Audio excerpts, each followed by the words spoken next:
তো guys jujutsu Kaisen Munger শেষ chapter চলে এসেছে, মানে 271 নাম্বার চ্যাপ্টার এসে পড়েছে। আর এই চ্যাপ্টার দেখার পরে আমি শুধু একটা কথাই বলবো, এটা তো গেগে লিটারালি জুজুৎসু কাইসেনকে ডিসঅ্যাপয়েন্টিং বানিয়ে দিয়েছে। আর এই শেষ চ্যাপ্টারে এসে আমাদের বলা হয়েছে সুকুনা কেন লড়াই করছিল, যেটার কারণ শুনে তুমি বলবে যে এটা তো পাতলা পায়খানা।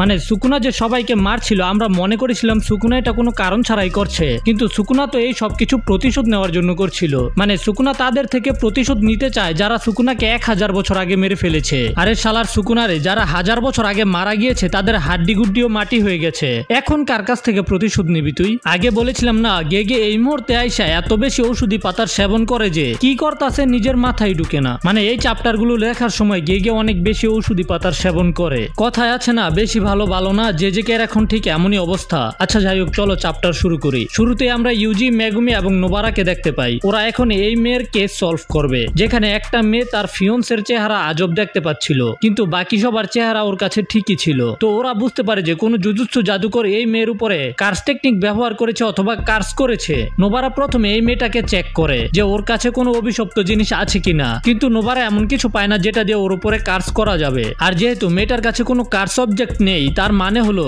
যে এই কাজ করছে সে আশেপাশেই আছে। এখানে নোবারা এই মেয়েটাকে জিজ্ঞাসা করে তুমি কি তোমার ফিয়ন্সের চেহারা সবসময় এমনই দেখতে পাও নাকি কখনো সেটা চেঞ্জ হয়? এতে এই মেয়েটা উত্তর দেয় যে আমার মনে হয় না, হতে পারে আমি যখন ঘুমিয়ে যাই তখন চেঞ্জ হয়ে যায়। হ্যাঁ কয় কি ওইটা? আরে বেডি তুই একাই তো তোর ফিয়ন্সকে ভূতের মতো দেখতে পাস, তাইলে ঘুমাই গেলে কেমনে দেখো যে চেঞ্জ হয়েছে নাকি না? মেগুমি বলে যে জুজুৎসু জাদুকর এই মেয়ের উপরে কার্স টেকনিকের ব্যবহার করেছে ধরে নাও যে তার রেঞ্জ 50 থেকে 100 মিটার, কিন্তু আশেপাশে অনেক বিল্ডিং রয়েছে, তাই ওরা খোঁজাখুঁজি করে কিছুই পাবে না। তবে যদি ওই জুজুৎসু জাদুকর নিজের টেকনিককে আবারও অ্যাক্টিভ করে আর যদি তখন আমরা তার আশেপাশে থাকি, তাহলে সে এক্স্যাক্টলি কোথায় আছে সেটা আমরা জানতে পারবো। তখন ইউজির মনে হয় যে এই জুজুৎসু জাদুকর নিজের কার্স টেকনিক অ্যাক্টিভ করতে খোলা ময়দানে আসবে। তো যদি ওরা গিয়ে বাহিরে অপেক্ষা করে তাহলে হয়তো ওরা ওকে ধরতে পারবে। মেগুমি বলে যে হ্যাঁ সে এমন করতে পারে, যদি সে ইউজির মতো গাদা হয় তাহলে সে নিজের টেকনিক খালি ময়দানে এসে অ্যাক্টিভ করবে। আর মেগুমির এই কথাতে নোবারা ইউজির সাথে মজা নেয়, ইউজিকে মরণ বলে। নোবারা তারপর নিজের প্ল্যান বলে। নোবারা বলে যে চলো এই বেফকে ইউজিকে দিয়ে দেই, ইউজি এই মেয়েটাকে নিয়ে খুব দ্রুত অনেক দূরে চলে যাবে, এতে জাদুকর ইউজিকে ফলো করবে আর তখন আমরা তাকে ধরে নিব। মেগুমি বলে যে হ্যাঁ যদি এই টেকনিক ডিসেবল হয়ে যায় রেঞ্জের বাইরে যাওয়ার কারণে, তাহলে সে কোনো বলদই হবে যে সাথে সাথে নিজেকে শো করবে। আর আমরা এটা আন্দাজ করতে পারছি যে ও আমাদেরকে ফলো করবে না, অপেক্ষা করবে এবং সবকিছু আবারও নতুন করে শুরু করবে। এবার মেগুমির এই কথাতে ইউজি নোবারাকে মরণ বলে। তারপর ওরা দুজন আরো একটা প্ল্যানের কথা বলে যে এই প্রেমিক প্রেমিকাকে একটা ট্রিপে পাঠিয়ে দেই অনেক দূরে। মেগুমি বলে যে হ্যাঁ এটা কাজ করবে, কিন্তু এটা পার্মানেন্ট সলিউশন না। তখন ইউজি মেগুমিকে বলে তুই কি আর কিছু বলতে পারছস না খালি কমপ্লেন করা ছাড়া? নোবারা বলে হ্যাঁ তুই ওই জুজুৎসু জাদুকরকে অনেক বেশি স্মার্ট বানায় ফেলতাছস, তুই জানোস যে দুনিয়াতে আমাদের থেকে অনেক বেশি বোকা মানুষ রয়েছে। এতে মেগুমি বলে যে আচ্ছা ঠিক আছে আমরা ওই কাপলকে রেঞ্জের বাইরে নিয়ে যাব। এটা শুনে ইউজি বলে যে এতক্ষণ আমরা এটার কথাই বলছিলাম, তবে মেগুমি বলে যে আমার প্ল্যানের মধ্যে এটা জড়িত আছে। মেগুমি আসলে ওদেরকে পাশের 40 তলার ভবন দেখায়, যেটা সহজেই 150 মিটার রেঞ্জ কভার করতে পারবে। তো এই কাপল বিল্ডিং এর একেবারে উপর তলায় যাবে আর ওরা ওই জুজুৎসু জাদুকরের টেকনিক রিঅ্যাক্টিভেট করার জন্য অপেক্ষা করবে। তো সবকিছু ওরা প্ল্যান অনুযায়ী করে। ওই প্রেমিক এবং প্রেমিকা 40 ফ্লোরে ওঠার সাথে সাথেই প্রেমিকা নিজের প্রেমিকের চেহারাকে একেবারে আগের মতো দেখতে পায়, যেটা সে সাথে সাথে নোবারাকে ফোন করে বলে দেয়। এদিকে নোবারা এবং ইউজি একসাথে ওই জুজুৎসু জাদুকরের উপরে অ্যাটাক করে দেয় যে ওই টেকনিকের ব্যবহার করছে, কিন্তু এই জাদুকর ইউজি এবং নোবারার উপরেই নিজের কার্স টেকনিকের ব্যবহার করে, যে কারণে ইউজি নোবারার চেহারাকে আজব দেখতে পায় আর নোবারা ইউজির চেহারাকে। আর এরা দুজন একে অপরকে দেখে হাসাহাসি করতে শুরু করে। এই সুযোগে ওই জুজুৎসু জাদুকর পালানোর চেষ্টা করে, তবে মেগুমি নিজের ডিভাইন কুত্তার সাহায্যে এই জুজুৎসু জাদুকরকে ধরে ফেলে। এরপর ওরা ওই লোকটাকে মেয়েটার সামনে নিয়ে আসে এবং জিজ্ঞাসা করে তুমি কি এই ডুডকে চিনো নাকি? মেয়েটা বলে যে না আমি এই লোককে তো প্রথমবার দেখছি। আর এটা শোনার পরে এই লোকটা রেগে যায়। লোকটা বলে যে ইউ বিচ, তোকে এই ব্যাগটা কে কিনে দিয়েছে? যেটা শুনে মেয়েটা নিজের ব্যাগের দিকে তাকায়। আর এরপরে ইউজি এবং নোবারা বুঝতে পারে যে এখানে কি চলতেছে।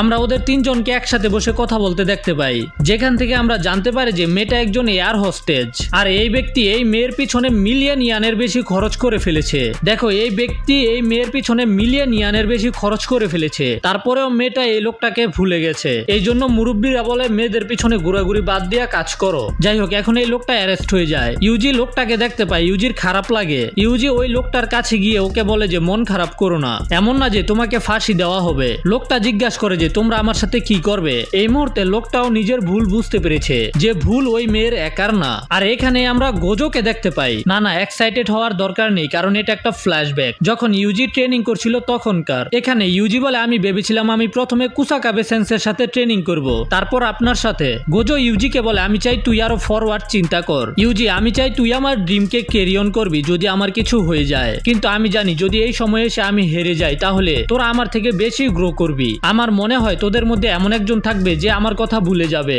এবং এমন পাওয়ার ডেভেলপ করবে যেটা আমার থেকে কমপ্লিটলি ডিফারেন্ট হবে। ইউজি বলে না, আমাদের মধ্যে কেউ আপনাকে কখনোই ভুলে যাবে না। ইউজি গোজোকে আরো বলে আজকে আপনি এমন কথা বলছেন কেন, আপনার কি কিছু হয়েছে, আপনি কি ঠিক আছেন? এতে গোজো ইউজিকে বলে আরে ইউজি তুই তো একটা বাচ্চা, এটা হলো আমার কনফিডেন্স যেটা আমি আগে কখনোই ফিল করিনি, আর এটা মনে রাখবি I am expecting great things from you. আর এর সাথে গোজো এবং ইউজির সর্বশেষ আলোচনা শেষ হয়ে যায়। সিন আবার বর্তমানে শিফট হয়। ইউজি লোকটাকে বলে তুমি তোমার ভুল বুঝতে পেরেছো, এটাই ম্যাটার করে, একটু সময় নিয়ে নিজেকে ঠিক করো, তারপর আসো আমাদের পরের মিশনে সাহায্য করবে। আর হ্যাঁ, I am expecting great things from you. ইউজি এই লোকটাকে ঠিক একই কথা বলেছে যেটা গোজো ইউজিকে বলেছিল।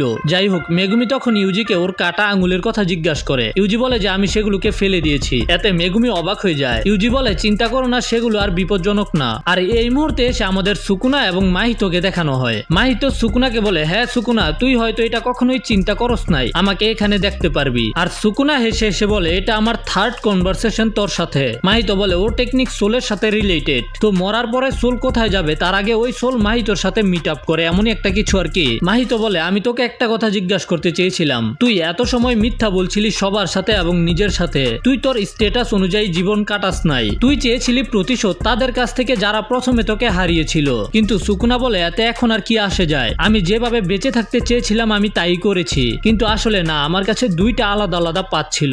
কিন্তু সুকুনা নিজের ভিতরের কার্স গুলোকেই বের করতে পারেনি, কারণ সুকুনা ভয় পেত সুকুনার কার্সই সুকুনাকে শেষ করে দিবে। তারপর সুকুনা বলে যদি আমি আরো একটা সুযোগ পাই তাহলে হয়তো ভালো হবে অন্য একটা ডিফারেন্ট পাথে চলা। মানে সুকুনা বলতে চাইতেছে যদি সুকুনা আবারও পুনরায় জন্মগ্রহণ করে তাহলে সুকুনা একজন ভালো মানুষ হতে চায়। এর মানে হলো ইউজি শেষে যেটা চেয়েছিল সেটাই হয়েছে। ইউজি আসলেই সুকুনাকে চেঞ্জ করে দিয়েছে, লিটারালি সুকুনা ভালো মানুষ হওয়ার কথা বলছে। তবে সুকুনার এই কথায় মাহিতোর মাথা খারাপ হয়ে যায়। মাহিতো সুকুনাকে গালি দিয়ে বলে তুই সফট হয়ে গেছ সুকুনা। সুকুনা বলে অবভিয়াসলি, কারণ আই লস্ট আফটার অল, আমি হেরে গেছি। আর সুকুনার সাথে গ্যাস করো কে ছিল? উরাহিমে। হ্যাঁ, বান্দি মরার পরেও সুকুনার সাথেই আছে। তারপর সুকুনা এবং উরাহিমে সেখান থেকে চলে যায়, আর পিছন থেকে মাহিতো চিল্লাতে থাকে তাহলে আমি একাই একটা বাচ্চার মতো থেকে গেলাম। এরপর আমাদের জুজুৎসু জাদুকরদের দেখানো হয়, যেখানে প্রথম প্যানেলে ছিল ইউটা, মাকি, ইনোমাকি এবং পান্ডা। দ্বিতীয় প্যানেলে ছিল হাকারি এবং ওর ছেলে বান্ধবী। তৃতীয় প্যানেলে ছিল ইউজি, মেগুমি, নোবারা। এর সাথে এই চ্যাপ্টার শেষ হয়ে যায়। বাট